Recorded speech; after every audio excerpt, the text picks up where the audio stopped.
Hello everyone, this is Tanguru, and today I'm bringing back my Sketch and Speculate series to discuss some of the potential avenues From Software could go for their DLC for Dark Souls 3.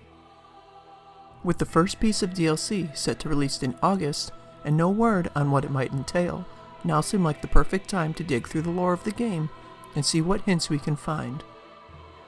I did this series for Bloodborne, and while some of my ideas were a bit off base, I had a few that were pretty close to what we got. Hopefully I'll be on the right track with some of these ideas as well, so with that, let's dive right into the lore and see what we can uncover. This video will cover the game from start to finish, so potential spoilers for those that aren't there yet. As I played through the game, it became very clear early on that Londor would play a sizable part in the story. Yol and the other pilgrims we see throughout the game all hail from there, as well as Yuria and the Pale Shade. There definitely seems to be many Dark Souls 1 connections to Kaith, New Londo, and the Dark Wraiths, which is a very common theme throughout the game. There is even the Lord of Hollows ending, which is achieved by following their storyline. With so many connections, it does seem like the DLC could take us there, or at least expand on what they have done. So what exactly do we know about Londor? Well, the first mentions of Londor come from meeting Yol in the undead settlement. But it isn't until Yol dies and Yuria appears in the shrine that we truly begin to learn about this place. Let's read through a few of the items she sells. First, the Londor Divine Tome. A Braille Tome of Londor first spoken by Lilian of the Sable Church.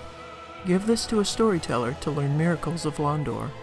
This is a forbidden tome, as it offers salvation to all hollows, and conversely curses all things living.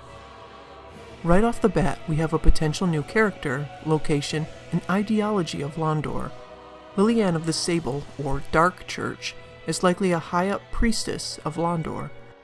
They practice forbidden schools of thought and offer salvation to hollows as opposed to exiling them, like we see other lands doing. The Purging Stone reads, ash-colored stone encasing a skull. Reduces undead curse buildup and cures hollowing. Inhabitants of Londor, the land of hollows, use this secret treasure to feign normalcy. Occasionally, a hollow even fools himself and turns on his own kind. So Londor is a land of hollows, much like New Londo was. But they are trying to hide the fact that they are hollow. This must mean that they either have contact with non-hollows from the outside, or are simply ashamed of the way they look. It is a land of deceivers and treachery. She also sells the Dark Hand, which further connects it to New Londo. Weapon that allows its wielder to invoke an art unique to Londor, the land of hollows. It is also said to be an ancient relic of a primordial serpent. The Dark Hand mercilessly saps the essence of its victim, and can also double as a special shield. It says that the art is unique to Londor, but we know that it is used by Dark Wraiths. I see this as meaning a few possible things. First, there's the idea that New Londo is Londor, or that Londor was built on its ruins. The Dark Sword states that the Dark Wraiths are survivors of the land swallowed by darkness, and the area was pretty much destroyed in Dark Souls 1. After the player drains the water and defeats the four kings there, though, it is possible that hollows returned to the land and rebuilt it. It could also mean that the art is unique to Londor, because New Londo is now destroyed. We know that Kaith is behind the Dark Wraith Covenant, and could easily have passed the art on, or even helped create a new city. The last theory here plays on the concept of time and space in the game. We know that time is convoluted and the world is constantly changing, from things like the High Wall of Lothric and its castle rising up from the ground, how Farron has shades of Ulasil, and how the twisted version of Anno Londo appears in the game, with the geography not quite lining up. Even the Kiln of the First Flame has the entire kingdom twisted on itself. If the world is constantly changing, and the world is reimagined every time someone links the flame, then there's plenty of reason to believe that New Londo could simply become a reimagined version of itself named Londor. New Londo would have still existed and fallen, but have been replaced in the world. Much of the rest we know about Londor comes from the miracles we can find from there. Let's read through a few. Let's start with the Dark Blade. Miracle of the Sable Church of Londor reinforces right weapon with dark. The third daughter, Lilian, one of the founders of the Sable Church, is said to recount tales that portray the suffering and conflict of Hollows. Here we have mention of Lilian and the Sable Church again, but this time we learn that she is one of 3 founders. Once again, we see the church sympathizing with the plight of Hollows. Perhaps the Sable Church was founded to stand up against the injustice directed towards them. The Dead Again miracle states, sacrilegious miracle of the Sable Church of Londor. Bless corpses, transforming them into traps. Londor, the Hollow Realm, is a society of undead, comprised of the corpses and shades of those who led unsavory lives. Is such blessing really something one must ponder? Sacrilegious suggests that the Sable Church was likely at odds with the Way of White. Perhaps the fall of the old royalty of Honor Londo allowed for the rise of the Sable Church.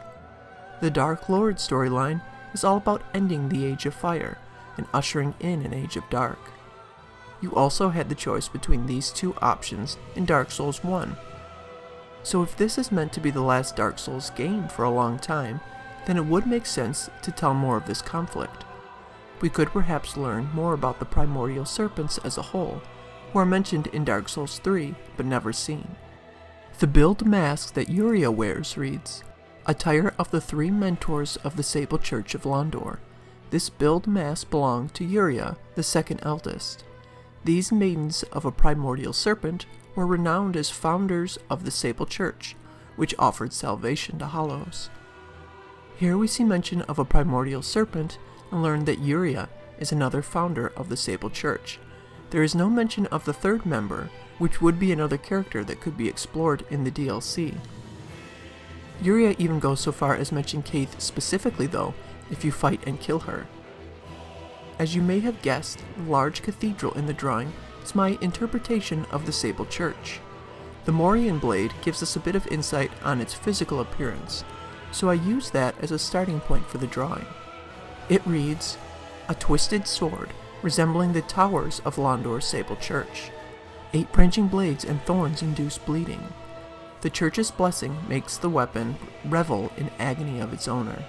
Heavy losses of HP boost attack, a curse most befitting its deformed appearance.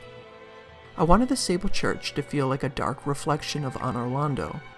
Perhaps we would fight some of the gods of the Sable Church here, or even have an old god like Velka be present here.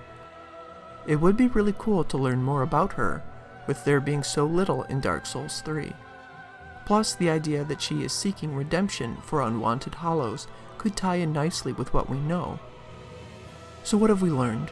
We know that Londor, the Land of Hollows, is a cursed place and home to the Sable Church, whose founders wished to end the Age of Fire and begin the Age of Dark, ruled by Hollows. Characters like Kaith, Lilian, and the unknown 3rd founder of the church would likely be here.